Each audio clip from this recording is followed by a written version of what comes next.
My name is Sebastian, and in this video we're gonna do some coding with an AI agent that will help us. That is called Goose, or Codename Goose. A AI tool or AI agent by a company called Block, and that helps us while integrating AI or large language models with actual invocation of tools into our computer, which is really interesting and kind of cool how that works. So I'll show you that with actually some code that I have on GitHub.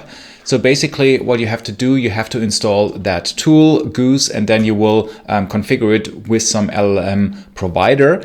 That's already a first interesting step because it actually depends which provider you choose. As of today, they will work with varying quality, and especially the so-called function calling or tool calling there will vary with what you take. So what I'm using here is the Anthropic Claude support. Because from my tests so far that works the best as of recording this video, but I'm pretty sure this will change and vary in the future.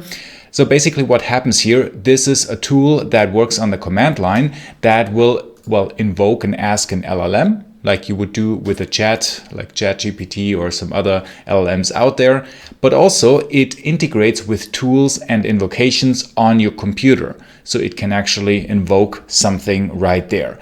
Let's try this out right away. So basically I installed this tool and I configured it already for using Anthropic and also for using some extensions. I'm using the so-called computer controller and developer tool right there, which is what you do with this Goose configure command.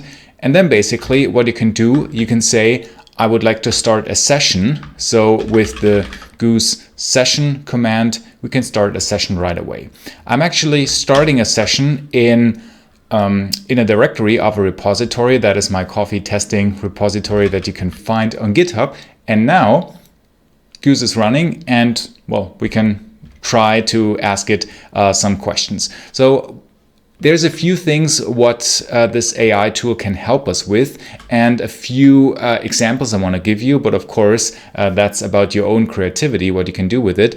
Where it really shines is, for example, explaining some things about our project. Per default, it will just launch these commands here in the current directory and then explore some things. So for example, we can say, imagine we're a new developer in this project. We just came in, we've never seen any of the code. And let's say, okay, we know it's about coffee and it might have something like an HTTP communication. So let's ask it which HTTP REST calls we need in order to interact with it. So assuming we have a coffee shop project here and we can say, please, find out how to invoke the HTTP methods for creating a coffee or something like this. How to invoke the HTTP API to create, let's say, coffee orders. Okay, so now what it will do, it will try to process that and then find some commands.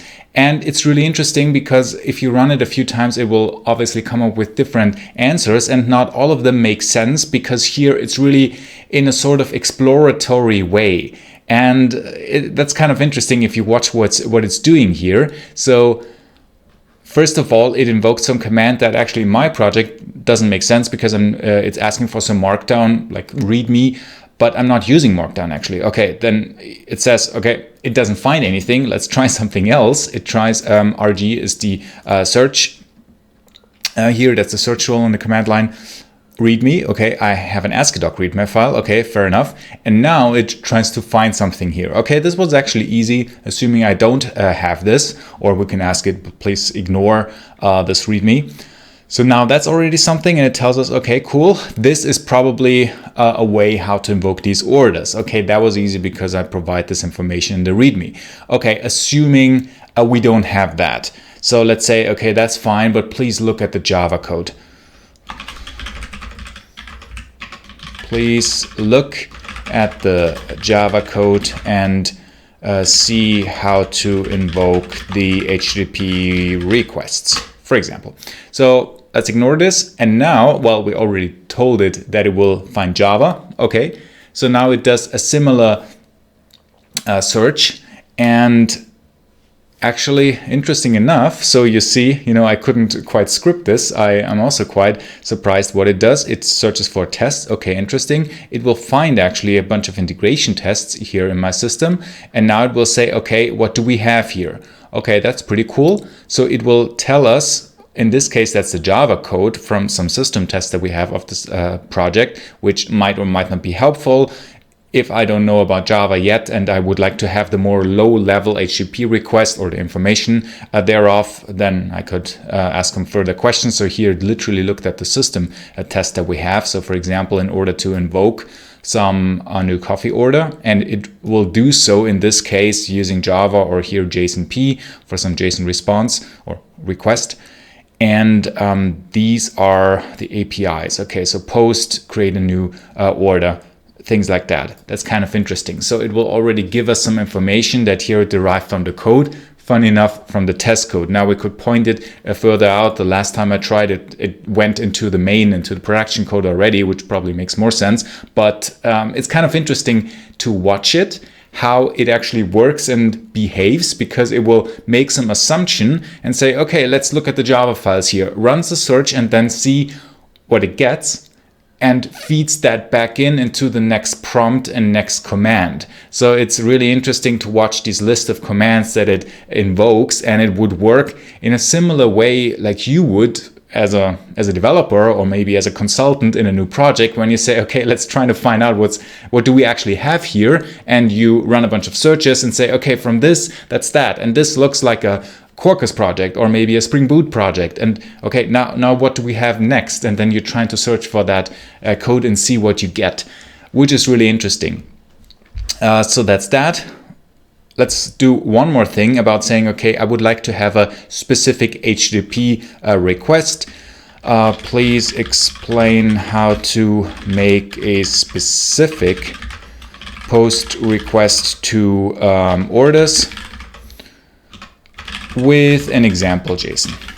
So just in a very specific way, regardless of Java or the programming language being used, just tell me what you do here, and it will tell me this. Well, it got the information from the README, fair enough, but here it will tell me it in a more detailed way. Orders, that's application JSON, and please use this JSON body. Yeah, correct. So this is the new information that it came up with. This wasn't in the README. That quite literally tells how to do this. This is actually very similar to the README. Yeah, that's that. And then it will tell me that with a bunch of example status code. So that's pretty cool. Okay, would you like me to show you how to verify the available types and origins before making the request? Sure, yes, please. So this is actually also interesting, because the project that we have here sort of requires you to make multiple steps. So for example, in order to create a coffee order, you need to know which type you would use. And there is another resource for listing the types that are available.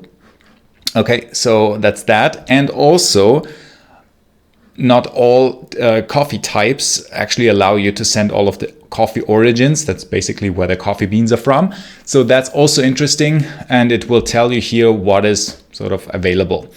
And that's also pretty cool. So what do we have here? One second, what it actually came up with. Yes, please.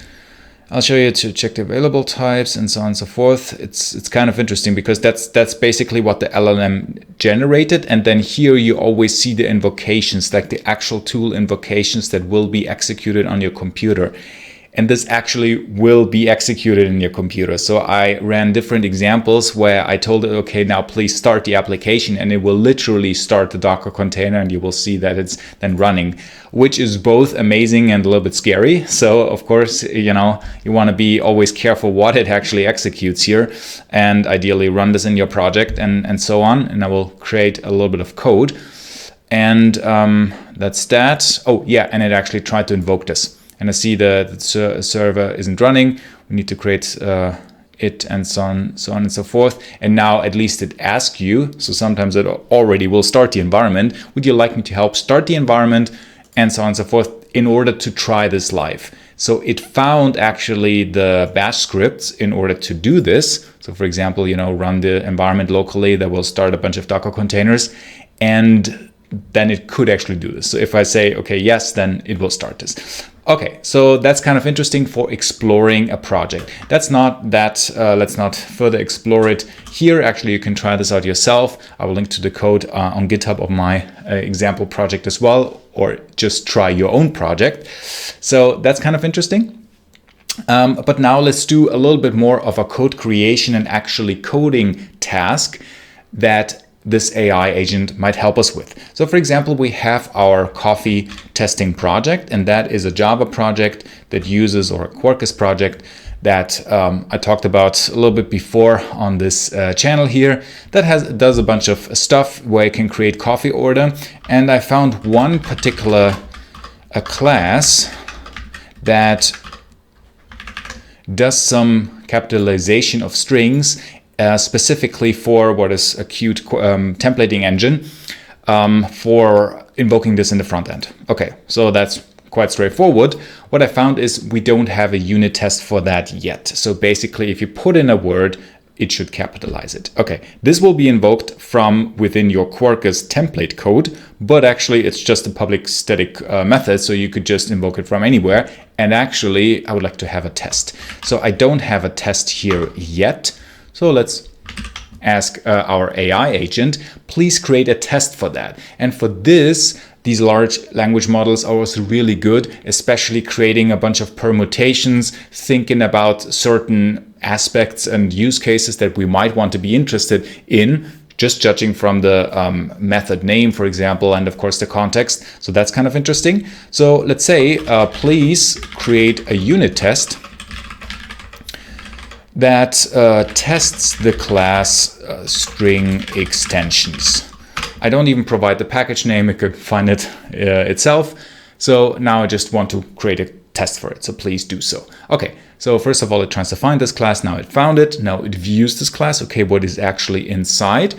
And then let's see what it comes up with. So now it should actually create a file. It will also paste which content it creates here. Interesting.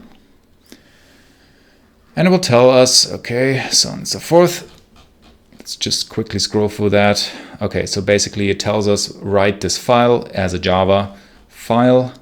I've created a comprehensive test suite. Okay, not bad, for the string extensions class. Here's what each test case covers. Okay, it will explain this. Okay, test use JUnit 5. Okay, not bad. assert_j for fluid assertions. Okay, nice. Mix of positive and negative test cases and edge cases. Okay, and you can run this with Maven test. Interesting. Let's have a look at it. So here, I would like to actually have a look at it. And big pro tip, always run this in a project where you already have a Git versioning. So even if you don't put it on GitHub, whatever code you have there, just do a Git init in case you don't have one yet, and then make a bunch of adds or Git commits just to see the diff what actually is generated, and in case you want to roll back, you can do it easily. So here now we see what actually has been created, and it created this test that it just pasted to us. And it did so in the project, so now I can actually switch to it also in my IDE. And of course, I could run this test, so I could go in my IntelliJ and say, please execute this test here and see what happens. And actually, it's all green, so that's pretty cool.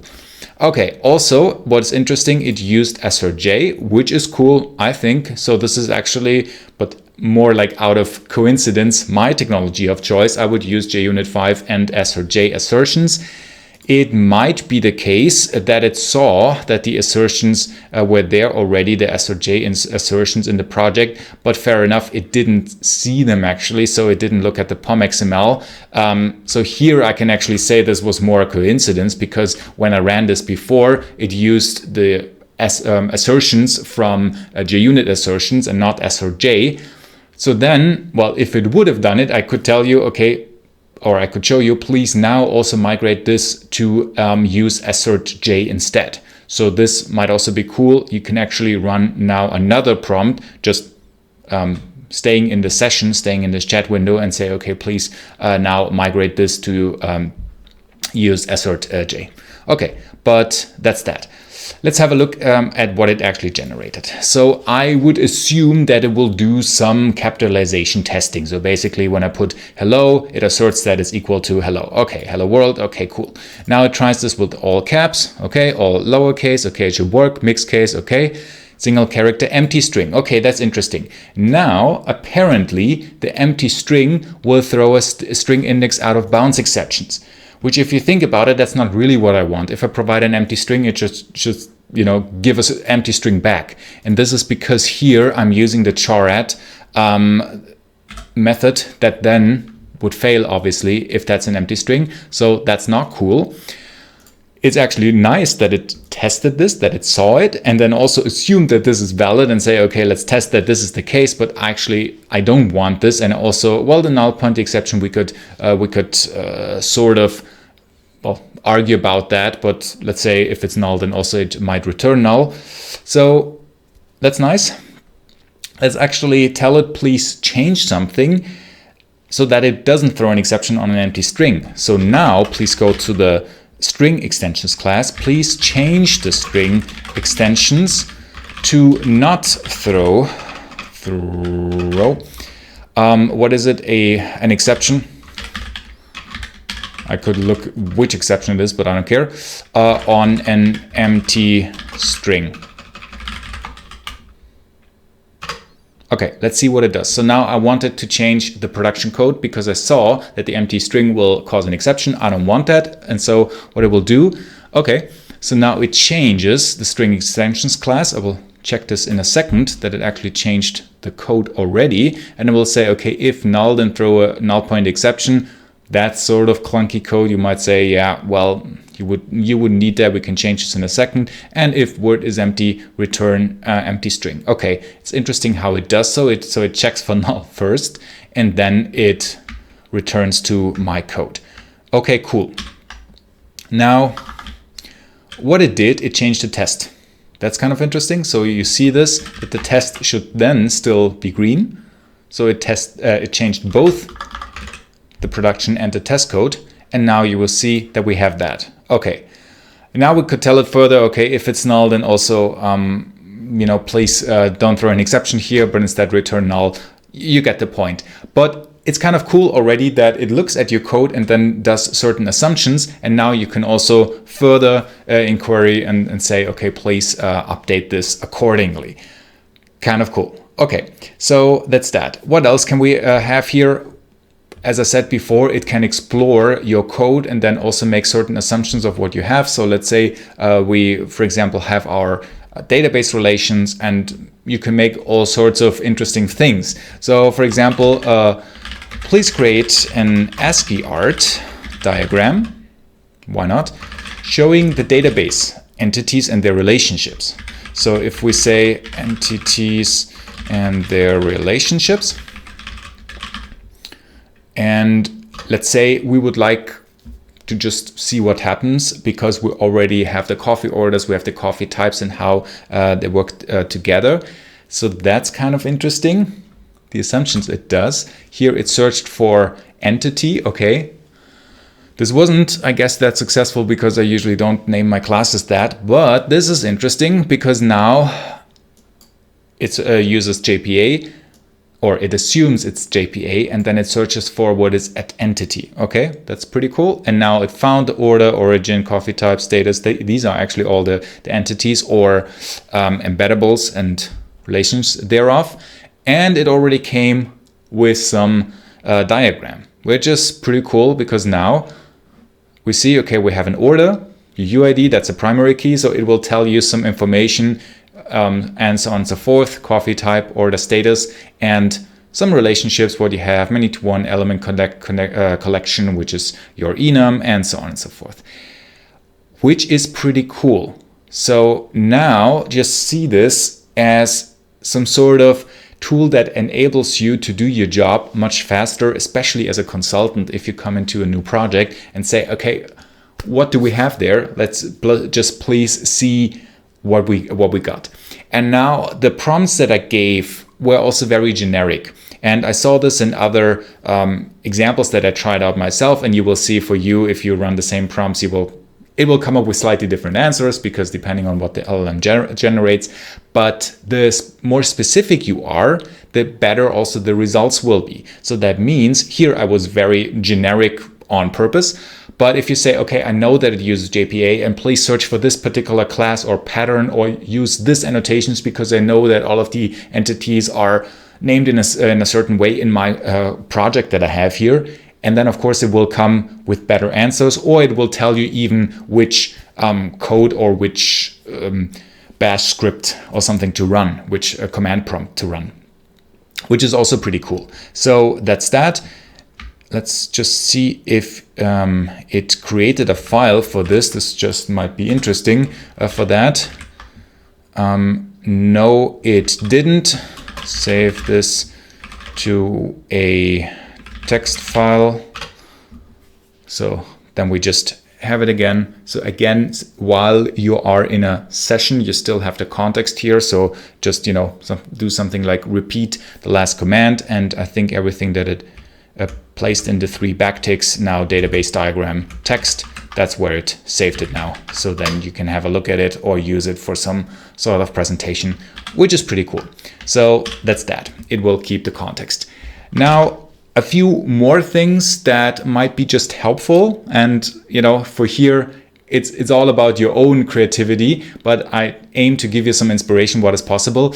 For example, here in my project, I'm using some bash scripts that aim to create some development environment, especially here since I'm having a bunch of external systems. I have my coffee shop, another system that is called Barista, and a database, and they interact with each other, and they are started as containers, and especially with Quarkus and the dev mode and remote dev mode. I was talking about this in previous videos. That's kind of cool, but also complex to set it up. So let's say I'm a new developer. I have no clue how this works. Please explain how to start that project, specifically what that system test run dev environment shell script does, and how all of that works, because that does a bunch of bash commands, and specifically it starts up a Docker containers in a specific way to run the Quarkus remote dev mode and then connect to it and run a database and all of this stuff. So then it will just explain a few more things. Similarly, on that point, it's really helpful if, for example, you use the command line and you want to get better at using the command line, but then you always cannot remember the bash syntax for if else, for loops and things like that. For that, these LLMs are also really helpful, and especially this Goose AI agent, because it can just quickly create that bash script and you can have a look at it and run it, and that's pretty cool. So let's look at that explanation. This is a very thoroughly explanation what it created. So initial setup does some stuff. So this is kind of interesting because I'm also making use of so-called trap functions, and it will explain what it does, that when the script exits and things like that, how it works and runs cleanup, so to ensure no old containers are still running. So it also makes some assumption of why this was created, and so on and so forth. This is the interesting part. Starts a YAML container that will used for testing without a real barista service. Okay, and then it will see how to start the remote dev of the Quarkus application. Okay, as a mutable jar, runs the application in dev mode, and so on and so forth. Application will be accessible and then connect to it. Health check, remote dev mode. That's what it does. And then it gives us a key summary here. Okay, which is pretty cool. It lists the port being used. So it's actually quite nice for an explanation how to use this, and so on and so forth. So that's pretty cool. So let's say, please create a shell script that checks whether all containers are healthy and running, to just make sure that this works, but also with these particular container names. which helps you if you're just starting out with containers and this particular syntax of how to use Docker, for example, or my particular project, and that is just faster. Okay, what did it generate? So I haven't tried this before. I'm as excited as you are. Okay, that's pretty sophisticated actually. It will come up with some colors, so why not? Okay, the containers, coffee, shop, DB, and barista, correct. Print status, okay, cool, with some check marks, whether it's green, that's nice. Check container exists, so it actually created some functions, which again is also pretty cool, right? Because now you see how bash functions, for example, work, or how to make your script a little bit more readable. It will use Docker commands, that's pretty cool. Docker inspect with, okay, state health, that is interesting, because this might or might not work for us. We have to have a look at that. Because it depends which health checks you're using. And oh, okay, it actually does so. It created the endpoint here that it saw in the other script. So it still has this in the context why this is the Quarkus specific health check. So that's pretty cool. And now it does so with the main script. Okay, check containers.sh. Nice. And it will explain you, okay, what the output looks like. Very cool. Okay. Let's have a look at that. So now we have our script here, check containers. Interestingly, it created the file already with the execution flag. That's pretty nice. Okay, checking the health status, and it does the overview here, and it tells you, okay, does not exist, and so on and so forth. Otherwise, it would be a check mark. So pretty nice, and it gives you some inspiration or help how to create shell scripts if you want to do it in such a way.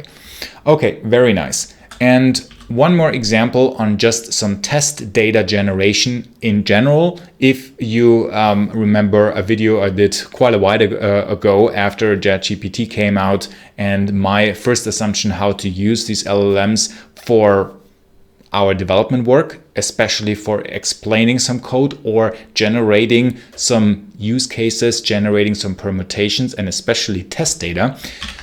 What it can also come up with is just test data where you can specify some specific prompts or wishes where you say, please create this, but now also with the integration of our code, specifically with the files that we have. So let's say, please create, for example, some CSV file with some example data, let's say.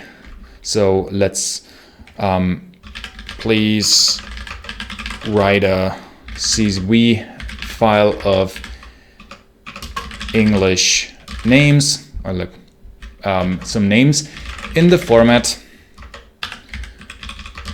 full name. And now I use this already in the syntax, and then it will just fill it. So the hope, full name, first name, last name, date of birth.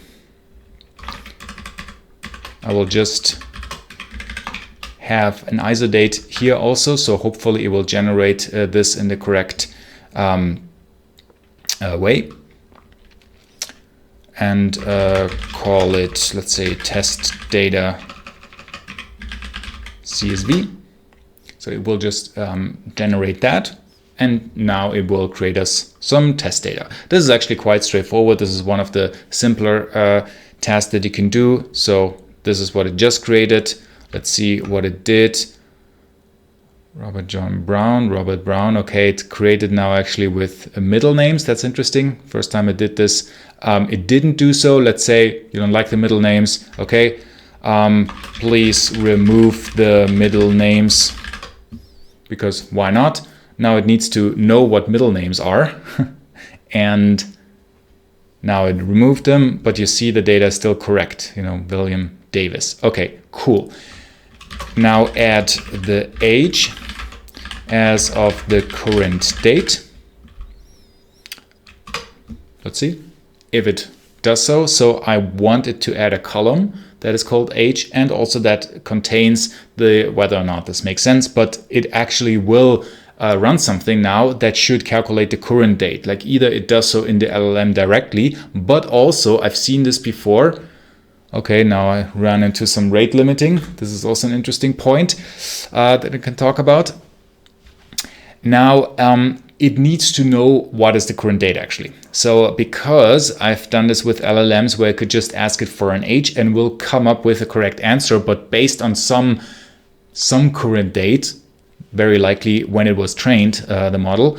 But now you also need to know what is the current date. There are tons of ways how to get that. I actually assumed that it will just have a simple command line call, like a one-liner, but now it ran some shell code with, okay, not Ruby here, but awk, because why not? And I tried to calculate that.